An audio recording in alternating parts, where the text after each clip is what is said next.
Amados irmãos, que Deus nos abençoe hoje e sempre. Vamos dar início à nossa palestra desta tarde com a leitura do exórdio com a nossa irmã Glícia. A palavra é sua, Glícia. Boa tarde a todos, meus queridos irmãos. Me apresentar para aqueles que ainda não me conhecem. Eu sou dirigente da Casa Espírita Madre Teresa de Calcutá, na cidade de Jericó. Casa fundada com a ajuda do nosso irmão Jonas, e eu digo até casa irmã do Necáritas, não é isso? E ele fez o convite, e é com muita alegria que eu estou aqui hoje para participar com vocês. E o exórdio nos traz a mensagem do livro Pão Nosso, de número 152, que fala de que modo. Já começa com essa indagação, de que modo? E tem uma parte que é extraída da carta de São Paulo aos Coríntios, a primeira carta de São Paulo aos Coríntios, o versículo 4, 21, que diz assim: Que quereis? Que quereis? Irei ter convosco com vara ou com amor e espírito de mansidão? A pergunta que inicia o exórdio de hoje é esse. Que quereis? Quereis irei ter convosco com vara ou com amor e espírito de mansidão? Então a gente já começa a pensar, antes de eu começar a leitura, de que modo? De que modo o quê? Por vezes, o apóstolo dos gentios, inflamado de sublimes inspirações, trouxe aos companheiros interrogativas diretas, quase cruéis, se consideradas tão somente em sentido literal, mas portadoras de realidade admirável quando vistas através da luz imperecível. Eu vou fazer a leitura do trecho todo e aí depois eu faço as considerações. Em todas as casas cristãs vibram irradiações de amor e paz. Jesus nunca deixou os seguidores fiéis esquecidos, por mais separados caminhem no terreno das interpretações.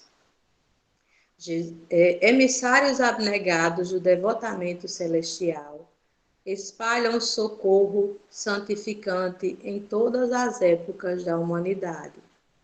A história é demonstração dessa verdade inconteste. A nenhum século faltaram missionários legítimos do bem. Promessas e revelações do Senhor chegam aos portos do conhecimento através de 1000 modos. Os aprendizes que ingressaram nas fileiras evangélicas, portanto, não podem alegar ignorância, de objetivo a fim de esconderem as próprias falhas. Cada qual, no lugar que lhe compete, já recebeu o programa de serviço que lhe cabe executar cada dia. Se fogem ao trabalho, se escapam ao testemunho, devem semelhante anomalia à própria vontade paralítica.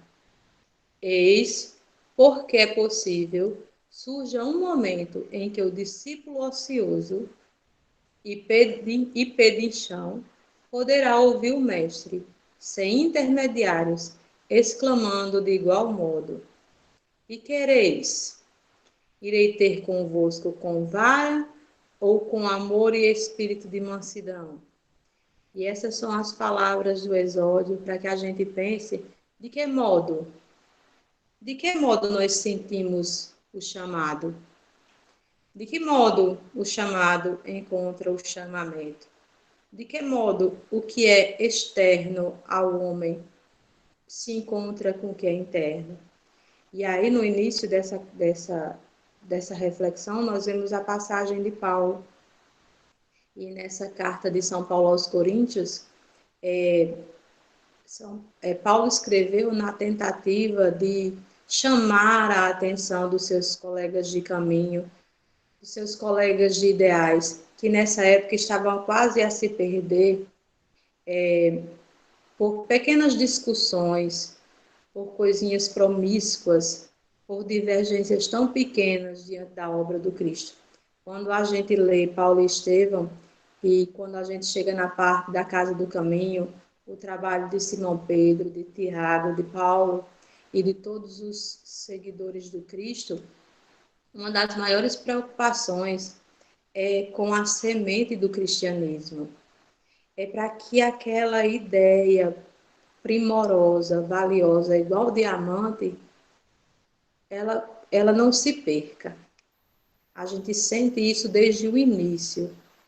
O ideal verdadeiro, o verdadeiro ideal cristão, que ele não se perca diante de muitas outras circunstâncias. Então, quando Paulo escreve essa carta aos Coríntios, havia inúmeras discussões acerca de circuncisão, uns concordavam, outros não, discussão acerca de alimentos que deveriam se alimentar ou não, e diversas outras questões de valores, mas de valores externos, que a gente tem que compreender acerca disso, que são valores externos ao nosso espírito.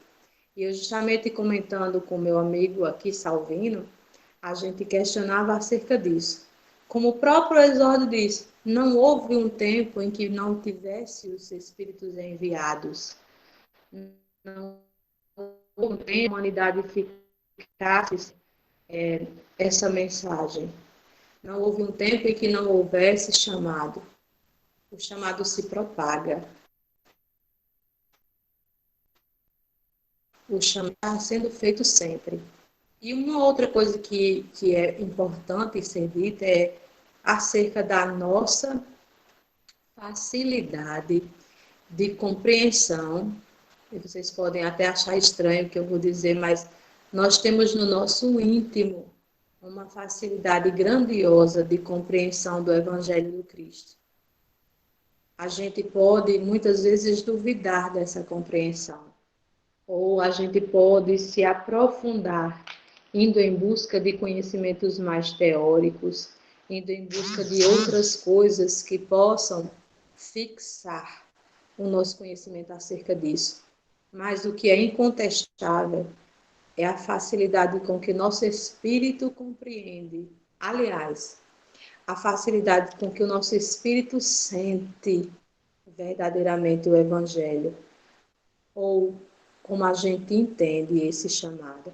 E quando Paulo fala, por exemplo, acerca de que quereis irei ter convosco com vara, ou com amor e espírito de mansidão, é porque o apóstolo Paulo ele era muito enérgico em suas atitudes.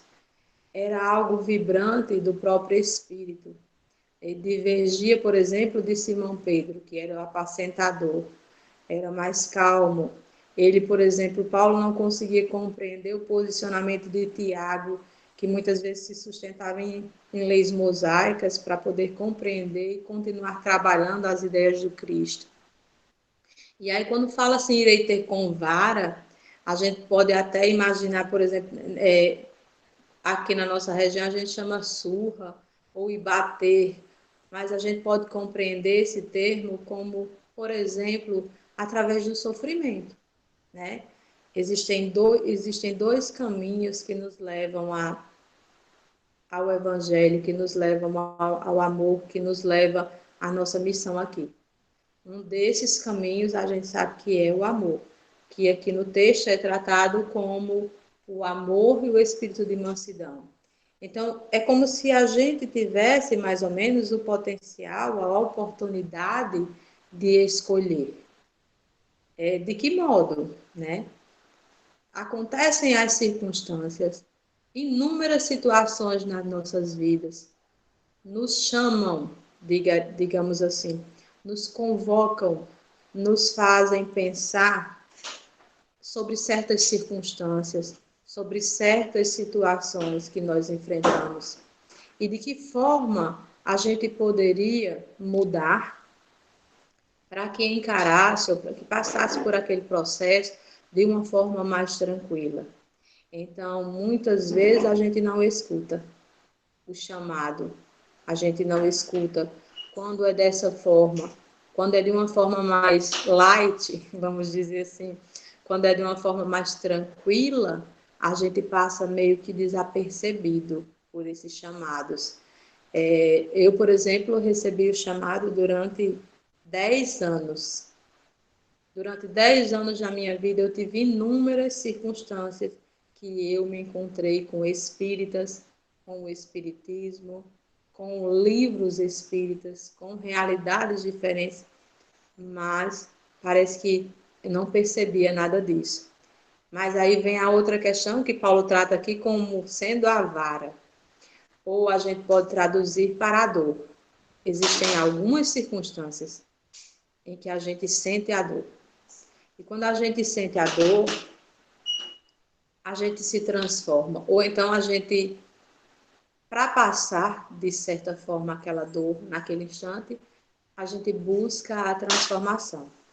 O que acontece é o seguinte, como eu disse a vocês, todos nós temos o nosso conhecimento do Evangelho. Todos nós sentimos o chamado. A escolha aqui, meus irmãos, é se a gente vai atender ao chamado pelo amor ou se a gente vai atender o chamado pela dor. Então, muitas vezes o que acontece, e Jonas sempre eu vou usar, me apoderar das palavras dele, nesse instante, usar a questão do chamado e do chamamento. De que modo nós somos chamados? Em inúmeras circunstâncias na nossa vida nós somos chamados. Mas de que modo surge o chamamento? O chamamento do que é interno, o chamamento do que é verdadeiro, do que nos leva a uma mudança de paradigma, o que nos leva a nos transformar. Às vezes algumas pessoas usam sempre a palavra evoluir, evoluir. Eu gosto muito de usar a palavra transformação. De que forma esse chamado, ou pelo amor, ou pela dor, nos leva à transformação? E de que forma também nós podemos ou poderemos ser instrumentos de chamado para o outro? Porque tem até uma parte do Evangelho que eu destaquei aqui, só um minuto.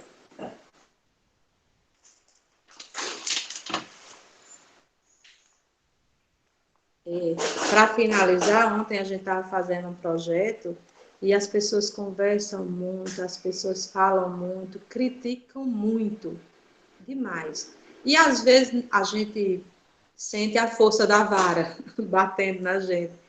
E aí eu lembro que eu meditei e fiz o evangelho, e abrindo o evangelho dizia assim, ao escutar as conversas, as críticas e tal, o evangelho no capítulo 11, no item o egoísmo, item 12, eu vou citar só uma partezinha que me consolou muito. E nessa hora eu senti o amor e o espírito de mansidão. A parte dizia assim, quando estiveres com essas tribulações, eu entendi assim, começai por dar o exemplo vós mesmos, sede caridosos para com todos indistintamente. Esforçai-vos por não mais notar aqueles que vos olham com desdém. E deixai a Deus o cuidado de toda a justiça, porque cada dia em seu reino ele separa o joio do trigo. Então, se eu estava, meus irmãos, angustiada com o sentimento que as pessoas estavam passando para mim naquele momento, o Evangelho, ele foi perfeito. Quando passou para nós, que a gente começar por dar o exemplo vós mesmos. Então, de que modo? De que modo a gente aceita o chamado? De que modo surge dentro de nós o chamamento? De que modo nós iremos colocar esse amor em prática? De que modo, como diz o próprio Exórdio, de que modo nós poderemos ser o chamado para os outros? Dessa forma, começai por dar o exemplo vós mesmos. Não existe outra. É através da prática. É através da união entre chamado e chamamento que nós podemos compreender essa realidade. E aí eu convido vocês para que a gente possa fechar os nossos olhos, para que a gente possa, nesse instante, se conectar com a melhor energia, se conectar com o nosso Deus de misericórdia, que a gente possa, nesse instante, absorver a essência dessas palavras que nos foram inspiradas nesse instante, para que a gente possa colocar em prática no nosso dia a dia o verdadeiro significado de chamado e chamamento. Então, o Divino Mestre Jesus, Maria Santíssima, toda a espiritualidade que nos assiste, nos inspira, nos protege, que agradecemos grandiosamente pela oportunidade de estarmos juntos. Pedimos intensamente, incessantemente a proteção de todos. Amparo a todos aqueles que estão desencarnando. Amparo a todos aqueles que estão ouvindo o chamado e o chamamento. A hora é agora. Mãos à charrua. Vamos ao trabalho, confiantes no Mestre Jesus. E com Jesus triunfaremos sempre. Graças a Deus.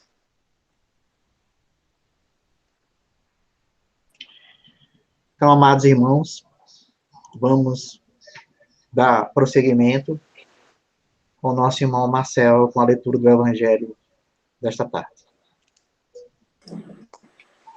Boa tarde a todos. Jesus nos ampare, nos proteja hoje e sempre.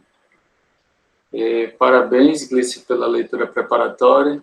Você falou que nós somos de casas espíritas diferentes, mas a causa é uma só, né? Então, estamos bem alinhados, trabalhando para o Cristo. Bastante interessante a comparação que você fez, a analogia da vara com o sofrimento, com a dor, que é justamente o tema do Evangelho de hoje. Estamos começando o 5º capítulo, que é Bem-aventurados aflitos. Não por acaso, ele é o maior capítulo do Evangelho segundo o Espiritismo. Quando a gente vem para a Terra, a gente sabe que vai passar por dores, por dificuldades, e o Evangelho de hoje ele tem por objetivo mostrar que tudo isso tem um sentido, que tudo isso é justo, e nós vamos fazer os comentários em cima disso. Primeiro, falando sobre as aflições. A Terra é um mundo de provas e expiações, então, numa categoria dos mundos, ela estaria no 2º degrau da escala evolutiva, se aproximando do 3º. O que quer dizer que os habitantes do planeta, numa média, né, porque há uma grande variação entre os habitantes, mas numa média, nós estamos ainda mais perto do ponto de partida do que do ponto de chegada nessa evolução. Somos espíritos ainda infantis, crianças, e por isso que a gente sofre tanto. Quando a gente está na barriga da nossa mãe, é tudo muito bom. Quentinho, a gente já recebe a comidinha sem ir atrás, a mãe faz um carinho na gente. Então lá está tudo maravilhoso. Só que chega a hora que a gente tem que sair, tem que enfrentar o mundo. E a minha filha, Helena, ela nasceu de 41 semanas, então ela não queria sair de lá de jeito nenhum. Não tinha sequer indícios de contração. E quando a médica foi tirar ela de dentro da mãe, ela ainda deu uma cambalhota lá, a médica levantou assim pelo bumbum, e ela chorando, chorando, chorando, a médica disse, essa aqui é brava. E realmente ela é brava. E não queria sair de lá porque estava muito bom. E aí, quando criança, a gente tem aquelas coisas, um joelho ralado, vai brigar por um brinquedo. E quando a gente vai crescendo, essas dores vão se modificando, essas aflições vão se modificando. Então, como destaques, nós temos questões ligadas à saúde. a nossa saúde, das pessoas amadas. Isso pode trazer muitas dores, muito sofrimento, muita aflição. Temos também questões ligadas às finanças, né, trabalho. Às vezes isso nos traz algumas dificuldades. Mas e aí, como é que a gente encara essa dor? A dor seria algo positivo, algo negativo? Alguém aqui queria nunca mais sentir dor na vida? Numa primeira análise, parece que seria tentador, né? Jonas dizendo um sorriso ali. Realmente, de alguém perguntar, você nunca mais quer sentir dor na vida? Você, opa, peraí, talvez seja bom. Só que eu estava dando uma lida na Super Interessante, e ele mostra lá as pessoas que têm uma situação rara que não conseguem sentir dor de jeito nenhum. E no lugar de ser algo benéfico, isso traz grandes prejuízos. A matéria conta até a história de um rapaz, quando ele era ainda um bebezinho, com 7 meses, os dentes começaram a nascer e coçando, então ele começou a morder a língua. Como ele não sentia dor, mordeu tanto que a boca encheu de sangue e ele quase que morreu sufocado, porque não conseguia respirar direito. E aí foi uma grande angústia para os pais, vários tratamentos. Um especialista disse para eles fazerem um teste, que seria colocar as mãos dentro de uma bacia com gelo e água bem gelada, para ver quanto tempo eles aguentariam.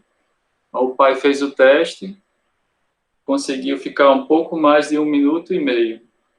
E quando a criança fez o teste, já se passavam 3 minutos quando os pais decidiram tirar as mãos da criança, que não mostrou nenhum incômodo sequer, apesar das mãos já estarem todas roxas.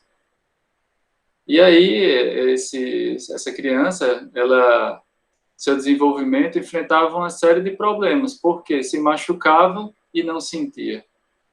Até um dia que dormiu de mau jeito por cima do braço, quebrou o braço e só sentiu quando foi tentar pegar uma coisa e não conseguia.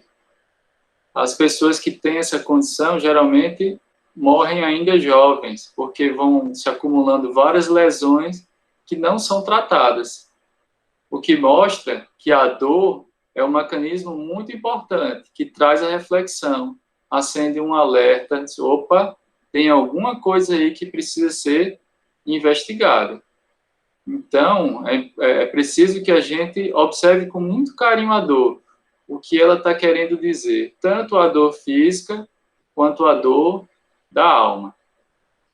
Então, se a gente pudesse juntar toda a dor do mundo e fosse distribuir igualmente, seria uma situação. Mas quando a gente observa na realidade, não é assim que funciona. Umas pessoas sofrem mais, outras pessoas sofrem menos. Umas pessoas parece que o mundo sorri, tem tudo, tem saúde, tem inteligência, tem riqueza, tem amigos, enquanto para outros tudo parece ser difícil. Nada dá certo. Tem gente que é assim, né? Tem todas as dificuldades do mundo. Então, como é que a gente entende isso? Será que essas aflições, elas são distribuídas de forma aleatória? Ou seria de forma injusta? Então, para isso, a gente recorre ao Evangelho, segundo o Espiritismo, no 5º capítulo, quando ele trata desse tema, Kardec selecionou as passagens dos evangelistas Mateus e Lucas. Mateus anotou assim, fala de Jesus: bem-aventurados os que choram, porque serão consolados. Bem-aventurados que têm fome e sede de justiça, porque serão fartos. Bem-aventurados que padecem perseguição por amor da justiça, porque deles é o reino dos céus.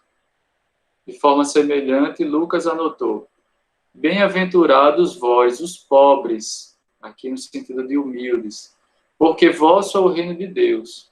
Bem-aventurados os que agora tendes fome, porque sereis fartos. Bem-aventurados vós que agora chorais, porque rireis. Mas ai de vós, ricos, porque tendes no fundo a vossa consolação. Ai de vós que estáis fartos, porque tereis fome. Ai de vós, os que agora rides, porque gemereis e chorareis. Essa é a mensagem de Jesus. E Kardec comenta: as compensações que Jesus promete aos aflitos da terra só podem realizar-se na vida futura. Então vamos dar uma parada aqui. A promessa de Jesus, ela não está para essa encarnação. Ele faz a promessa para a vida futura. Ele tem um olhar muito mais amplo. Se a gente considerar as palavras de Jesus de uma perspectiva materialista, nada faz sentido.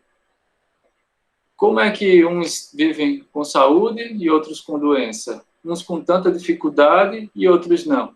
Onde está a justiça de Deus, se a gente observar por essa visão míope, apenas do berço ao túmulo?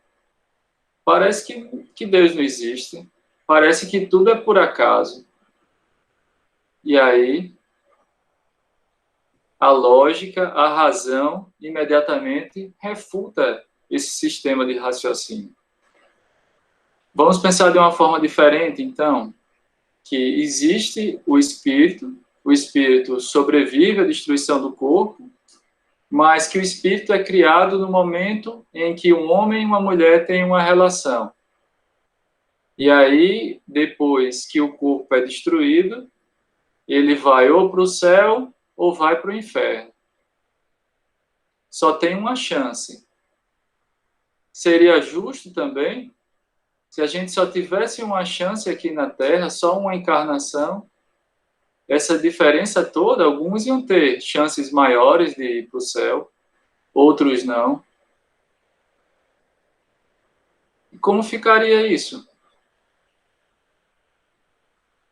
Agora vamos examinar de uma outra forma, acrescentando aí as sucessivas reencarnações, aí tudo muda de figura. Aí a justiça começa a fazer sentido, porque se uma hora eu venho em uma condição para aprender algo, e em outro momento eu já venho em outra condição para aprender alguma coisa diferente. E por que algumas coisas, algumas dessas aflições, parecem que nos atingem por acaso? Sem a reencarnação, não há como explicar isso. Simplesmente não há outra possibilidade de a gente raciocinar que faça sentido sem a reencarnação. Aí a gente começa a entender por que as dores são diferentes. Nós todos fomos criados da mesma forma. O Livro dos Espíritos, ele traz, no primeiro capítulo, quando trata sobre Deus, as características do Criador. Deus é eterno, é imutável, é imaterial, é onipotente, é soberanamente justo e bom. Justo e bom. A justiça de Deus está aí. Criou todos iguais, não tem nenhum privilégio. Todos os espíritos foram criados da mesma forma, simples e ignorantes, e vão passar por uma jornada até atingir o estado de perfeição, que é a perfeição relativa. Durante esse trajeto, vai ter aflição, é natural. Eu paguei uma disciplina com um professor que na primeira aula ele falou assim, tem aqui os meus axiomas do aprendizado. Aprender dói muito e dói por muito tempo. Pronto.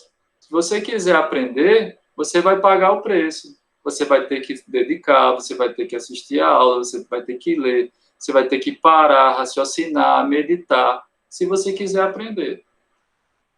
Então, Deus, ele nos traz essa possibilidade da dor não como um caráter punitivo, porque ele diz que Deus é justo, mas que ele também é bom. Mas ele nos dá a possibilidade de sentir a dor para que a gente corrija o trajeto. Repense, será que a forma que eu estou agindo é a melhor forma? Porque senão entra o que foi colocado na leitura preparatória. Entra a vara para corrigir. Mas existe outra possibilidade, através do amor. Se a gente sempre adotasse o caminho certo, a gente evitaria muitos sofrimentos. Muitos, muitos. Mas às vezes a gente não percebe e continua repetindo as mesmas ações que trazem sofrimento. E aí Deus é injusto porque nós plantamos e nós colhemos? Evidentemente que não. Deus, ele é sempre bom, ele é uma força, ele é imparcial. Se a gente faz o bem, o que volta é o bem. Se a gente faz o mal, naturalmente, o que vai voltar para a gente é o mal. Mas se a gente olha através de uma perspectiva limitada, o mundo parece que tudo acontece por acaso. A gente vê pessoas, vou colocar assim, ainda imaturas, prosperando, num estado de felicidade, e outras que estão lá na luta, se esforçando para se melhorar, tendo muitas dificuldades. Aí a gente pode pensar, então tem alguma coisa estranha. Mas não. O que falta a gente acrescentar aí é o tempo. Porque, como Jesus disse, aqueles que estão rindo, eles vão chorar. Se só se apegam às questões materiais, não despertaram ainda para as questões materiais, por um momento eles estarão felizes, mas na vida futura eles vão chorar. E aqueles que estão na luta, buscando a humildade, a caridade, eles enfrentam as dificuldades e no futuro, na vida futura, eles estarão felizes, com a sensação do dever cumprido.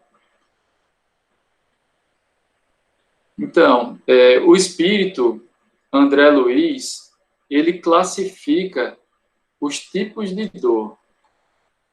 Ele coloca que existe a dor expiação, e ele descreve aqui que vem de dentro para fora, marcando a criatura no caminho dos séculos, detendo-a em complicados labirintos de aflição para regenerá-la perante a justiça. O que é essa expiação? Se eu feri a lei, se eu prejudiquei alguém, se eu fiz o mal para o outro, até mesmo para mim, a justiça de Deus é tão completa e diferente da justiça dos homens, que a justiça dos homens só pune quando a gente faz mal ao outro. E a justiça de Deus pune também quando nós fazemos o mal a nós mesmos. Tudo que a gente usa é emprestado. O corpo, até mesmo o corpo, ele é emprestado. Se a gente não usa bem esse corpo, a gente vai, no futuro, ter problemas com ele. No Boa Nova, uma conversa de Jesus com os discípulos, quando os discípulos perguntaram sobre isso a Jesus, aí Jesus falou, olha, o corpo é como uma veste. Se você não cuida bem da sua veste, se você destrói a sua veste, aí o seu pai vai lhe dar outra novinha para você destruir de novo? Não. Você tem que aprender a valorizar a sua veste, você tem que aprender a valorizar o seu corpo. Então, se você não souber utilizar, em uma próxima encarnação, é possível que você venha a sofrer dificuldades. E a dor expiação é isso. Ela vai purgar, você vai sofrer para aprender a valorizar as coisas. Em O Céu e o Inferno, também chamada Justiça Divina, segundo o Espiritismo, ele mostra que quando a gente fere a lei, são 3 os passos para a quitação. O primeiro é o arrependimento.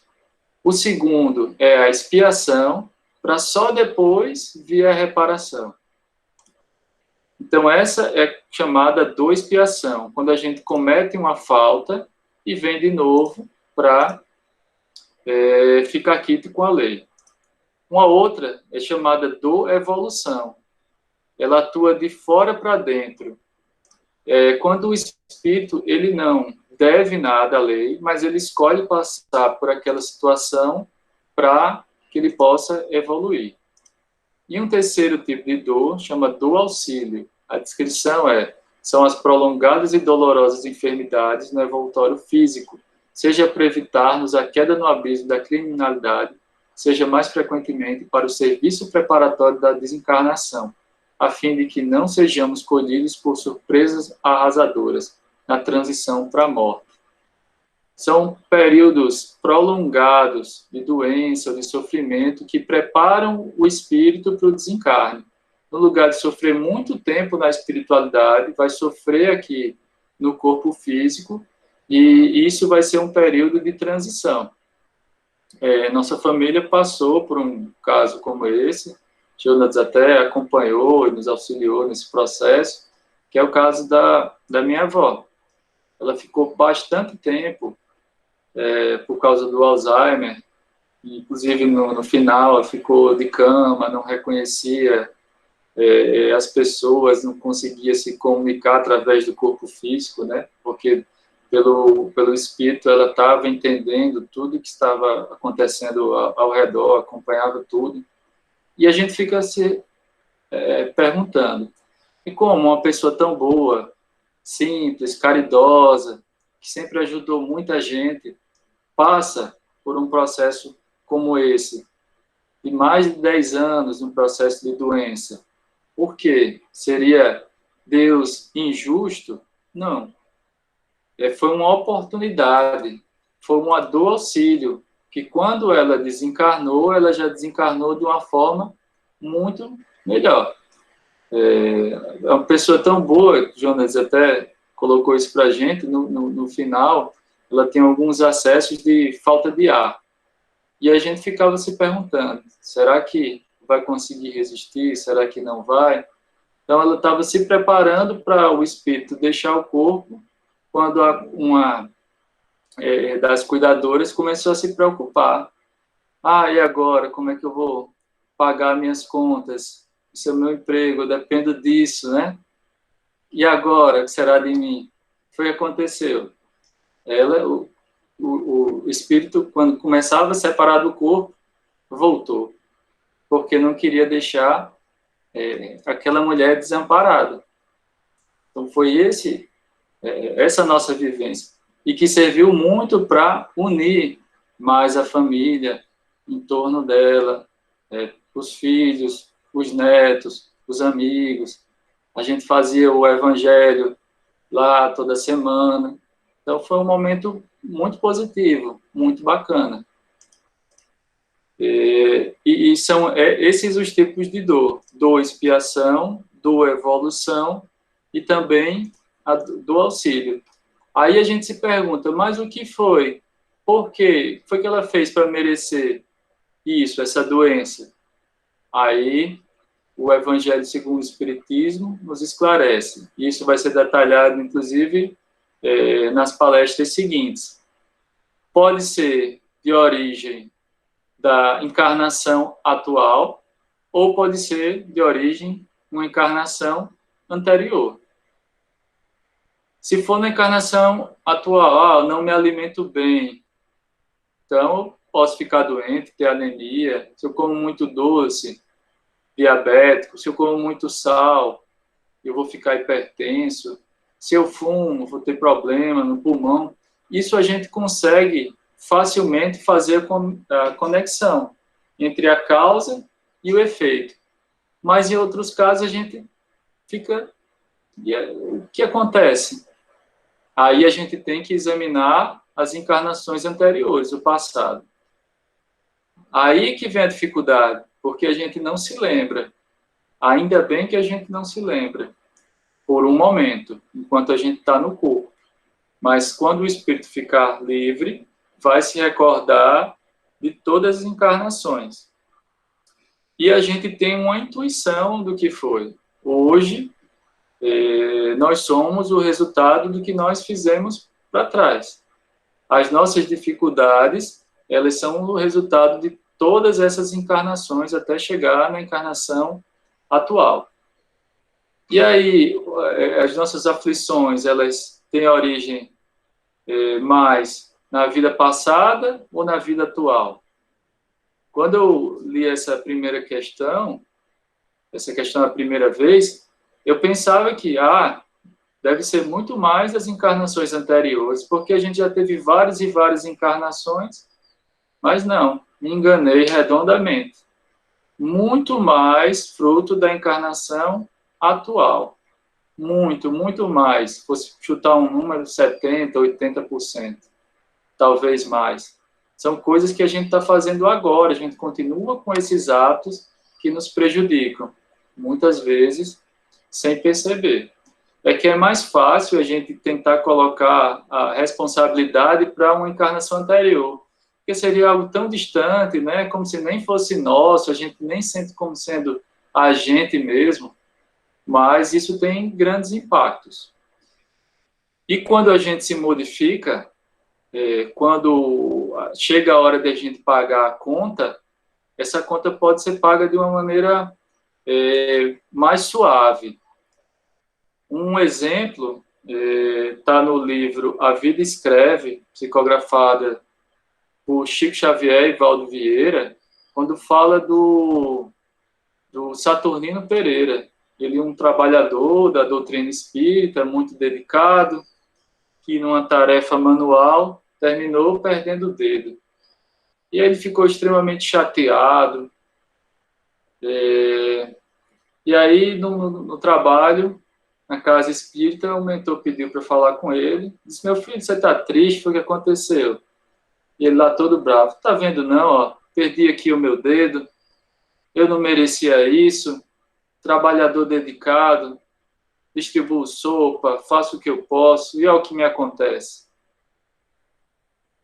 E aí, o mentor, né, que entendia a situação toda, a situação completa, disse: meu filho, encarnações anteriores, você foi feitor dos escravos, e se algum pegasse uma fruta para comer, para matar a fome, você cortava a mão dele. Às vezes você cortava o braço.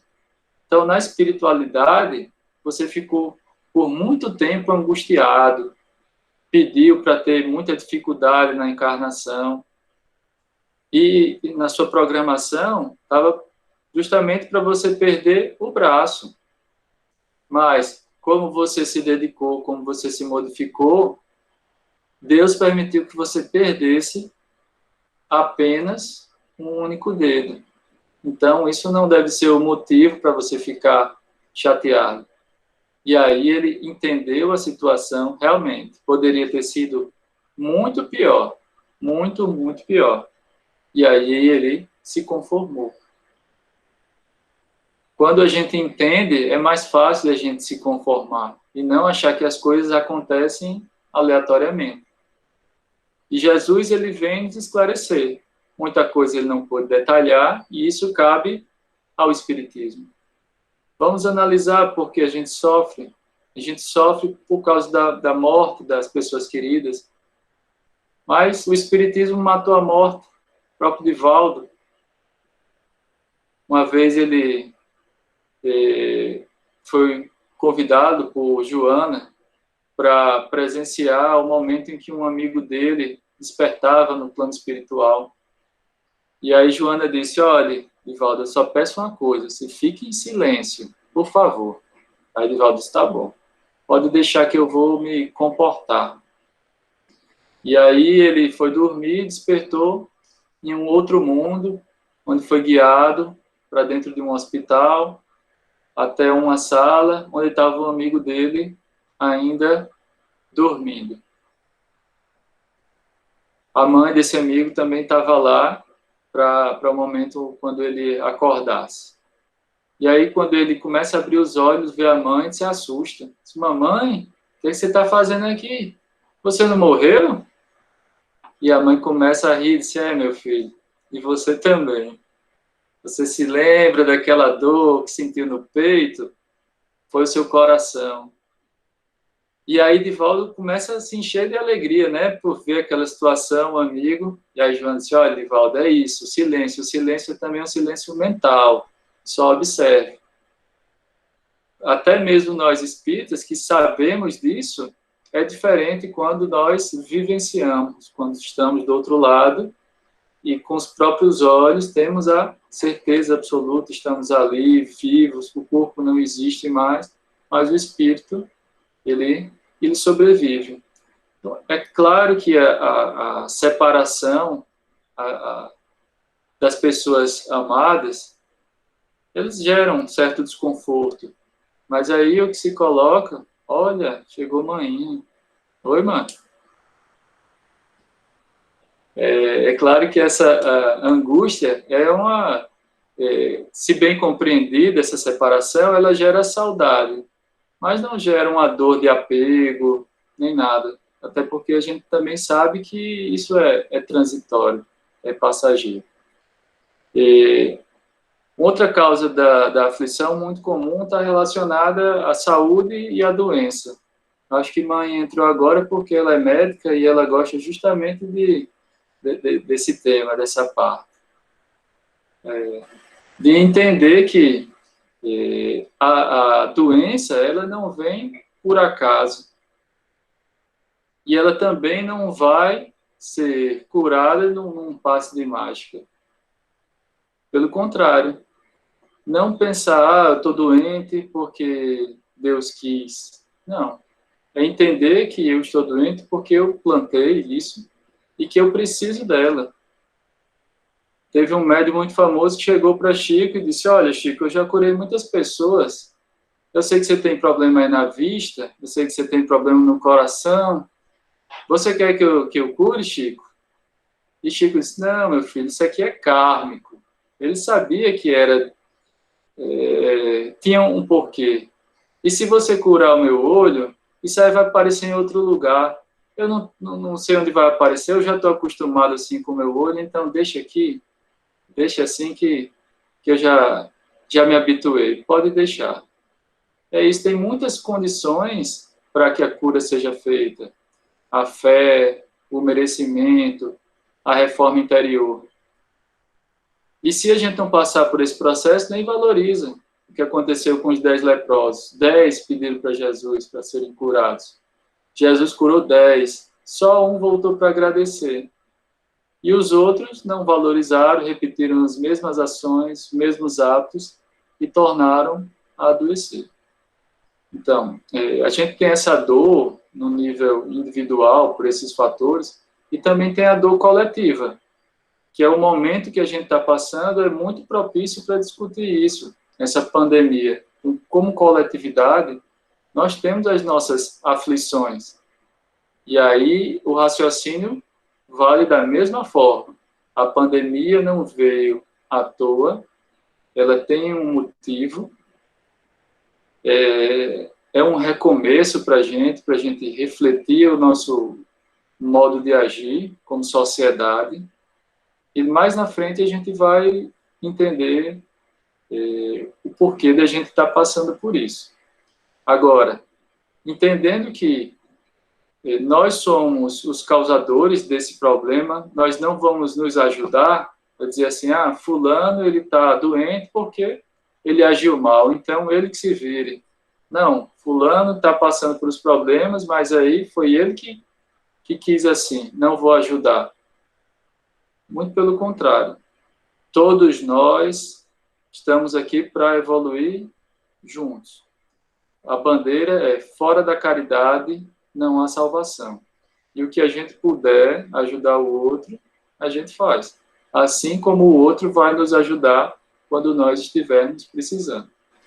Lembrar que todas essas dores, todas as dificuldades, todas essas aflições vão passar. E quando a gente compreende bem a lição de Jesus, quando a gente sente isso, nosso espírito, nosso coração, isso traz a consolação e a gente lida melhor com as aflições. Então, era isso, meus irmãos. Obrigado pela atenção. Obrigado por emprestar seus ouvidos, seus olhos. Muita paz, muita luz a todos. Queremos, com certeza, sua palestra ela foi de suma importância, porque ela me faz voltar ao passado. Foi justamente é esse capítulo que me fez entender o porquê da dor. Nossa mãe, sofrendo as dores, tanto físicas como materiais e espirituais, uma mulher caridosa, inteligente, rezava pela alma dos purgatórios, uma mulher sempre equilibrada, de repente tomada pela dor mais extrema, a dificuldade do caminho, e naquele momento, né, da nossa existência, eu perguntava a Deus, né, por que tanta dor? Por que o sofrimento de minha mãe, se era tão boa, caridosa, inteligente, devotada? E foi um caminho muito doloroso, porque as religiões não respondiam. Eu fui ao padre, fui ao pastor, fui a várias pessoas, nenhuma delas tinha a resposta certa. E por incrível que pareça, um belo dia, já no auge de desistir de Deus, minha mãe adentra a casa, ela foi, se não me engano, para a reunião da Legião de Maria, e ela entrou com o evangelho debaixo do braço. Quando ela entrou, eu estava na área, muito ainda perturbado por aquelas questões que eu fazia a Deus. Eu disse, mãe, o que é isso debaixo do seu braço? Peguei o evangelho segundo o Espiritismo, quem me deu? Foi uma legionária, até hoje eu não sei quem foi. Quando eu abri o capítulo, Justiça das Aflições, Causa Atuais das Aflições. Para mim, foi um divisor de águas. Foi uma mensagem tão poderosa e luminosa que abriu as minhas percepções. Quando eu terminei de ler o Evangelho todo, eu disse, aqui está a resposta. Encontrei a resposta do porquê do sofrimento, por que nós adoecemos. Naquele momento foi uma alegria eterna. Foi algo que jamais esperaria de alguém que tivesse essa capacidade de interpretar a minha dor e trazer o recurso através do Evangelho segundo o Espiritismo. Então, você me fez lembrar e voltar ao passado, com boas lembranças, né, de minha mãe, dos meus sofrimentos, dessa indagação, por que nós sofremos, por que nós adoecemos. E esse capítulo, sinceramente, ele é um capítulo de ordem espiritual superior. Ele dá a perfeita noção do porquê da dor e por que nós adoecemos. A partir daí, é uma outra história de muita compreensão. A partir daí, eu comecei a compreender as dores que muitas pessoas estavam enfrentando e enfrentariam. De ter pessoas com câncer, de ter pessoas que tinham o mal da lepra, os que tinham outras doenças graves. Em todas elas, eu encontrei, sim, uma justiça de amor e bondade. As pessoas doentes, das mais diversas categorias de almas, os Espíritos sempre diziam, aqui foi isso, isso, isso. Não há justiça, eu digo, há justiça. Então, foi realmente um prazer voltar ao passado, através de suas palavras, Marcelo, desse capítulo, que é, para mim, um dos capítulos cruciais.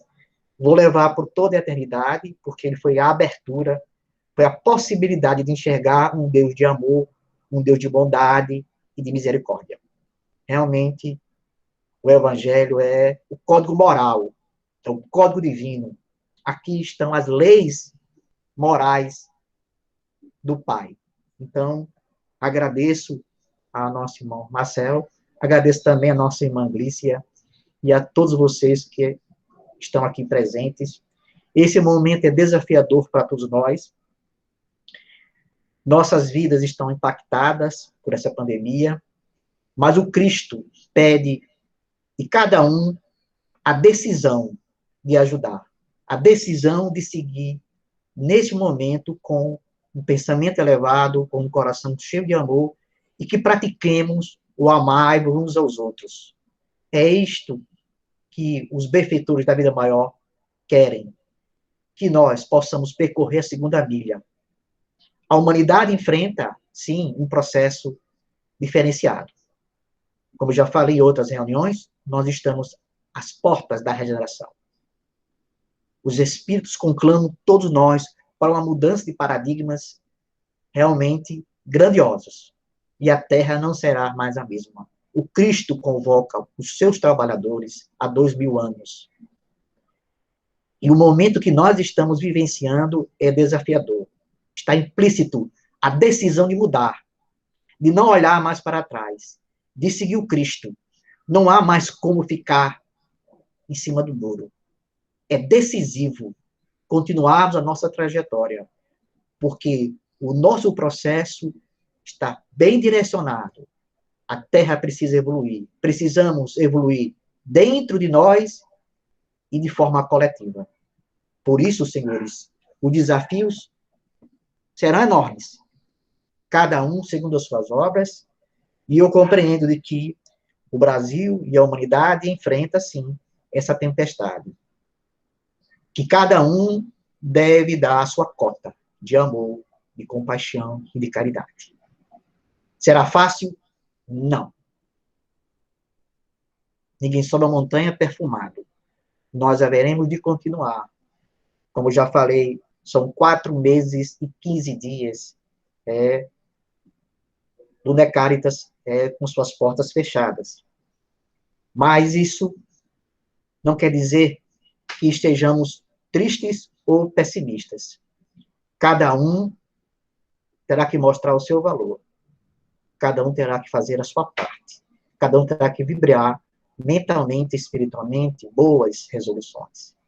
Então, agradeço a nossa irmã Glícia, né, lá de Jericó, ao nosso irmão Marcel pelas palavras que foram muito, para mim, agradáveis, de boas lembranças, e que possamos, nessa semana que termina e que se inicia, pedir ao Pai que nos proteja, né, que possamos superar o desafio na semana que vem, que possamos agradecer de forma antecipada o amparo, a proteção e a luz do caminho. Então, apenas lembro a todos os trabalhadores do Necáritas, na segunda-feira, 20 horas, teremos uma reunião com todos os trabalhadores. Que Jesus nos ampare, que possamos, neste momento, confiar de que do alto vem um manancial de bênção e de paz. E lembremos de que com Jesus triunfaremos sempre. Muita paz, bom final de semana, e passo a palavra ao nosso irmão Marcelo para fazer o encerramento desta tarde. Certo. Vamos fazer a prece final. Convido quem quiser fechar os olhos. Clima de paz, luz, amor, tranquilidade. Pensar em Deus, inteligência suprema do universo. Pensar em Jesus, nosso guia e modelo. Pensar também nos nossos mentores, os dirigentes espirituais da casa. Direcionar o pensamento para aqueles que estão mais necessitados nesse momento da pandemia.